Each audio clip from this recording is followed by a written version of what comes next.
शक्ति पितृशक्ति पीपर टोला टेकाड़ी धनसुआ और ग्राम ओदा के जो ग्राम प्रधान सभी पितृशक्ति और मातृशक्तियों को मेरा सेवा जोहार, जय बिरसा। जैसे कि आज इस ग्राम सभा में प्रगति शक्तिदायी की जो गोगो जो किया गया, इसके उपलक्ष्य में ग्राम सभा के ग्राम प्रधान ने एक निर्णय पास किया कि हम लोग दूसरे अंचलों में, दूसरे ग्राम सभाओं में जाकर के विचारों का आदान प्रदान करते हैं, क्यों ना हम हमारे इस ग्राम में किया जाए। तो मैंने बोला बहुत अच्छी सोच है, और ये सोच को इन्होंने विकसित करके आज इतना बड़ा कार्यक्रम को आयोजित किया। आपको मैं बहुत बहुत तहे दिल से धन्यवाद बोलता हूँ कि आप किसी व्यक्ति ने नहीं सोचा जो आपने सोचा। आज ताली मत बजाना, बताऊंगा क्यों नहीं। हम यही काम करते हुए आ रहे हैं शुरू से। जहां पे किसी भी व्यक्ति ने कोई बात को यदि बोला तो ये दिमाग कैच करता और ताली बजना चालू हो जाती है। ये विचारों की बात है, ये सोच की बात है। आप सोचो कि हम ताली क्यों ना बजाएं। आप इतना समय देकर के आप यहाँ पे जल्दी से बैठे हैं। ये मेन अभी दीदी ने आप लोगों को बोले कि बच्चों को पढ़ाओ, क्यों बोले? उनके पास समय है क्या, ये बताओ मेरे को पहले। सर्विस से अपना समय निकाल करके, परिवार से समय निकाल करके आप लोगों के बीच में आए, कुछ तो सोच लेकर के आप लोगों के बीच में वो आए हैं। आज जो स्थिति आदिवासी समाज की इस भारत में, मध्य प्रदेश में है, किसी गैर आदिवासी समाज की स्थिति ऐसी नहीं है। आज आदिवासी पर्याय मानव बन चुका है। आज आदिवासी बिन पेंदी का लोटा हो चुका है। कभी इधर तो कभी इधर, कोई भी आकर के आदिवासी को बजा के चले जाता है। इस देश में सबसे ज्यादा जो बलात्कार होते हैं वो भी आदिवासी महिला के साथ में। कभी आपने सुना है कि किसी गैर आदिवासी समाज के साथ में, उस महिला के साथ में बलात्कार हुआ है? अभी बरघाट में जो एक कार्यक्रम हुआ था जिसमें राज्यपाल अनुसुईया मैडम आए हुए थे, उसके जस्ट पीछे में एक तालाब में दूसरे दिन आदिवासी बच्ची का बलात्कार करके उसको मार के फेंक दिए। जो दूसरे दिन की घटना है। ऐसे कई केसेस होते हैं, लेकिन हमारे समाज के जितने भी नेता हैं, हमारे समाज के जितने भी अधिकारी कर्मचारी हैं और जितने भी लोग हैं, सब सोए हुए हैं। इनके दिमाग में समाज नाम की कोई बात ही नहीं आती। समाज नाम की चिड़िया नहीं पता इनको कि समाज क्या है। इन लोग जाति के संगठन को विस्तार पे दे रहे हैं। ये गोंड है, ये प्रधान है, ये नगारची है, ये बैगा है, ये भील है, ये कोरकू, ये संताल है, ये माना है। हमारे समाज में जातियों के आधार पर विकसित करके रखे समाज को। समाज यानी गोंड, समाज यानी प्रधान, समाज यानी भील। ये विकसित दिमाग में ऐसे विचार उन लोगों के दूसरे व्यक्ति ने भर के रखे, हमारे लोगों ने भर के रखे। मैं कल गोविंद टोला में खैरलांजी में प्रशिक्षण दे रहा था। एक को पूछा समाज यानी क्या होता है, तो उसने बोला कि ये हमारा जो गोंड लोग बैठे हैं ना, इसको समाज बोलते हैं। मैंने बोला गलत, यहाँ बिजवार भी बैठा है। फिर ये कहाँ जाएगा? समाज का तात्पर्य यह है कि किसी जाति से नहीं है। हम लोग ने समाज को ही जातियों में बंटवारा करके रख दिए। आज जो परिस्थिति आज हमारे साथ में विकसित हो रही है, उसका कहीं ना कहीं सबसे बड़ा कारण हम लोग हैं। जिस दिन गोंड भाई की समस्या होती है तो बाजू प्रधान वाला क्या कहता है, ये तो गोंड भाई की समस्या है, अपनी समस्या नहीं है। वो प्रधान भाई आएगा, उसको सॉल्व करेगा, जाएगा। गोंड भाई के साथ समस्या होती है तो बाजू में बिजवार रहता है, बैगा रहता है, क्या बोलता है, ये प्रधान का मामला है, ये गोंड आएगा और वो निपटाएगा, अपन को क्या लेना देना, अपन तो बिजवार। अरे भाई, जिस दिन प्रधान भाई गोंड की समस्या को अपनी समस्या समझेगा, जिस दिन बिजवार भाई बैगा भाई की समस्या को, भील की समस्या को अपनी समस्या समझेगा, उस दिन उनके सामाजिक विचारों का आंदोलन होगा और उस दिन वो सामाजिक समस्या खत्म हो जाएगी। कहने का तात्पर्य यह है कि हम जातियों के आधार पर विचारों को बांट करके रखें। यदि हमको समाज का एकीकरण करना है तो सबसे पहले विचारों का आंदोलन चलाना पड़ेगा। और किसके विचार? यदि हम पार्टियों के आधार पर पार्टी के विचारधारा पर यदि हम समाज को लेकर के चलेंगे तो ना समाज इधर रखा रहेगा ना समाज उधर का रहेगा, समाज खत्म हो जाएगा। यदि हम नेताओं की विचारधारा पर हम समाज को लेकर के चलेंगे तो नेता लोग अच्छी बातें करते हैं, सच्ची बातें नहीं करते, वहां पे भी समाज खत्म हो जाएगा। यदि हम संगठनों की विचारधारा पर काम करेंगे तो संगठनों में क्या होता है, एक अध्यक्ष होगा, एक उपाध्यक्ष होगा, मैं जिला अध्यक्ष, मैं राष्ट्रीय अध्यक्ष, उससे कुछ नहीं होता। तुम्हारे ब्रेन में क्या ये मायने रखता है?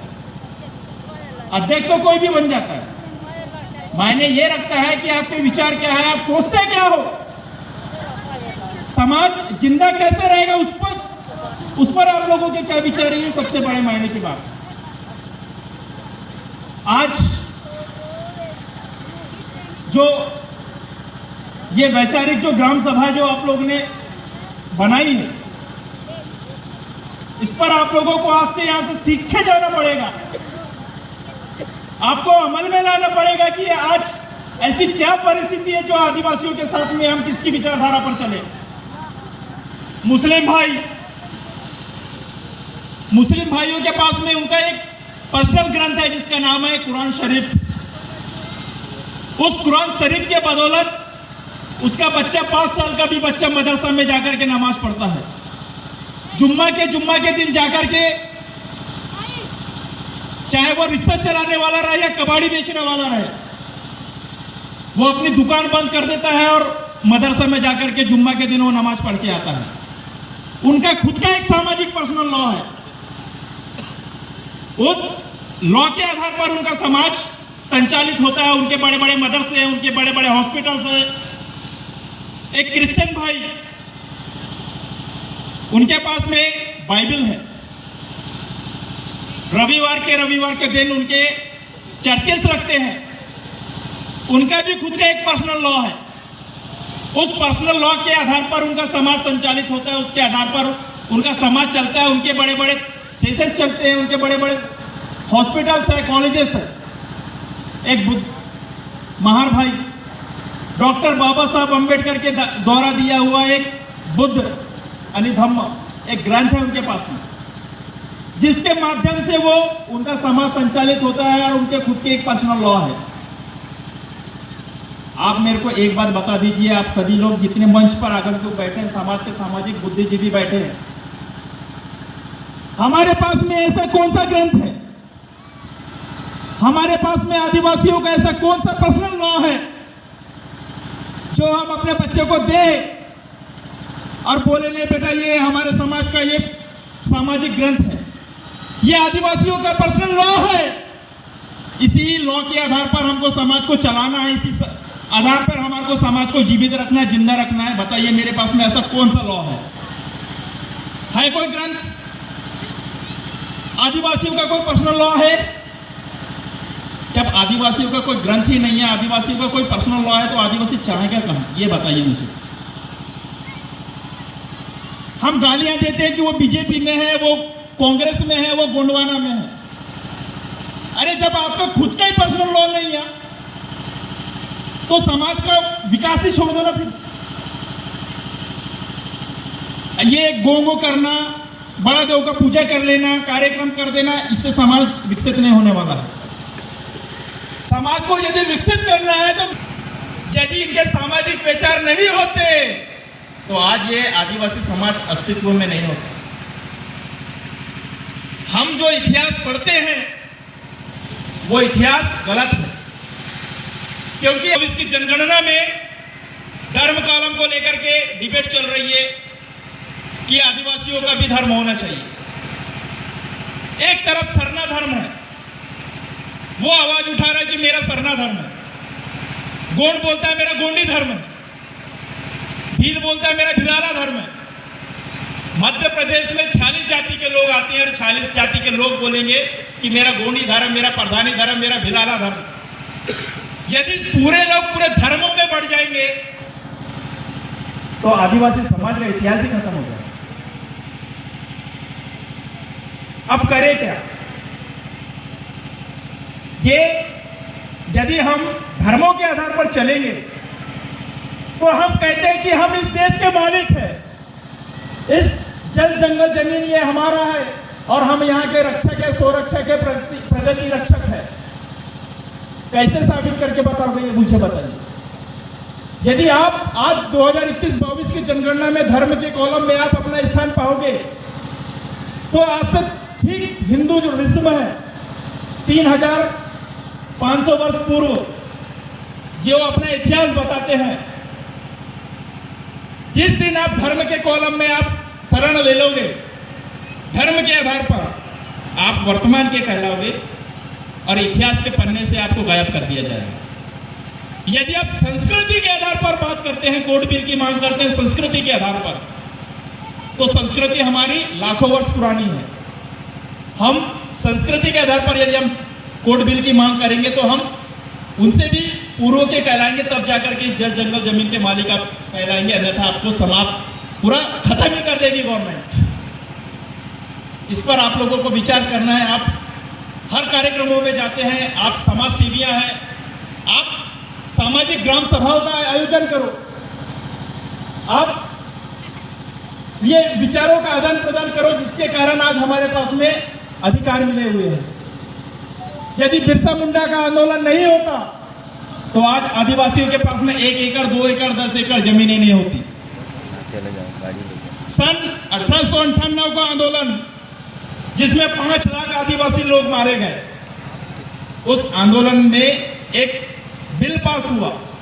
उस बिल का नाम है लैंड एक्विजिशन एक्ट, जिसको अपन बोलते हैं भूमि संपादन अधिनियम। यदि वो अधिनियम पास नहीं होता तो आज आदिवासियों के पास में जमीनें भी नहीं होती और आदिवासी कह नहीं सकता था कि जंगल मेरा है, ये जमीन मेरी है, ये पानी मेरा है। उस एक्ट में ये पास हुआ, ये अमेंडमेंट में आया कि आदिवासियों की जमीन गैर आदिवासी नहीं खरीद सकता। अरे गैर आदिवासी तो क्या इस देश की गवर्नमेंट भी नहीं खरीद सकती है। ऐसा अमेंडमेंट बिरसा मुंडा के आंदोलन के कारण 1889 में आया। ये जो आंदोलन है, इसी आंदोलन की देन है कि आज आदिवासी हक से कहता है कि 100 एकड़ का मालिक मैं हूं, 50 एकड़ का मालिक मैं हूं। आदिवासी कहता है उस अमेंडमेंट के कारण, वो बिल के कारण। क्या जरूरत थी ज्योतिबा फुले को सत्य? पहली स्कूलें जो खुली थी उसकी देन जाती है सावित्रीबाई फुले की। यदि माता सावित्रीबाई फुले का सामाजिक वैचारिक नहीं होता तो आज हमारी महिलाओं को भी पढ़ने का अधिकार नहीं होता। आज जो स्थितियां कई विचारों के कारण ही हमारे बीच में आज ये स्थितियां विकसित हो रही है और गलत भ्रांतियां हमारे समाज में फैलाई जा रही है कि आदिवासियों का जो इतिहास है ये सिंधु सभ्यता मोहनजोदाड़ो के समय का इतिहास नहीं है। ये इतिहास हमारे बीच में गलत लिखी गई है। हमारा इतिहास पांडिपार के ऊपर लिंगों से प्रारंभ होता है। बुद्ध के गुरु का नाम अलार कलाम और अलार कलाम के गुरु का नाम लिंगो। इतिहास यहां से प्रारंभ होता है। इस देश की गवर्नमेंट कहती है कि इस देश की सबसे पहली भाषा है संस्कृत।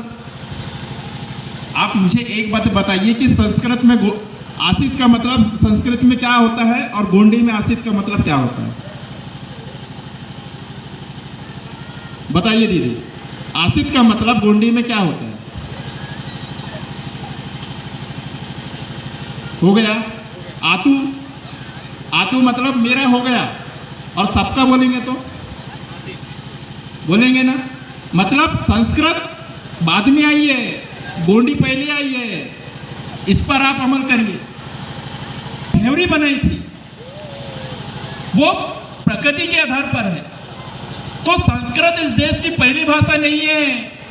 मुंडारी, गोंडी, संथाली ये इस देश की पहली भाषा है, लेकिन इसकी मान्यता खत्म कर दी गई और संस्कृत को इस देश की पहली भाषा बना दी गई। ये कहीं ना कहीं षड्यंत्र है। ये जो आदिवासी जो प्रकृति पूजक बोलते हैं ना, कुछ लोगों को टोटम नहीं मालूम दीदी कि हमारा टोटम क्या है। ये टोटम गण व्यवस्था आई कहां से है? ये आया है पानी पारी कुपार लिंगो जो थे आदिवासी संस्कृति में, जीवों को स्थान दिया, पेड़ पौधों को स्थान दिया और उन्होंने सर्वोच्च महिलाओं को स्थान दिया। इस आदिवासी संस्कृति की जननी कौन है पता है आपको? आदिवासी संस्कृति की जननी है मातृशक्ति। लिंगो ही एक ऐसे व्यक्ति है जिन्होंने आदिवासी संस्कृति में महिलाओं को महिला प्रधान बनाया है, पुरुष प्रधान नहीं बनाया है। महिलाओं को सर्वोच्च स्थान दिया है। आज ये जो जीव जंतु जो बचे हुए हैं, ये जो प्रकृति जो निर्मित है, जो प्रकृति जो बच रही है, ये बची है आदिवासियों के कारण। इसके पीछे यदि हम एंथ्रोपोलॉजिकल रिपोर्ट में यदि जाएंगे तो आपको मिलेगा कि ये जो सिस्टम जो तैयार हुआ है ये पानी पारी कुपार लिंगों के कारण हुआ है।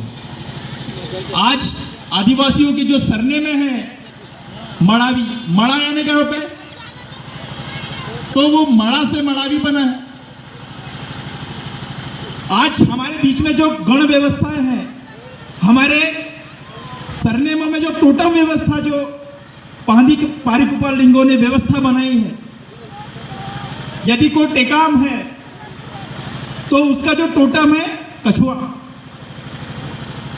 उनके राय बागिया होते हैं, उनका टोटम शेर है। ऐसे जो ये जो टोटम जो व्यवस्था जो गण व्यवस्था जो बनाई है, एटिंग कुमरे हमारे बीच में है।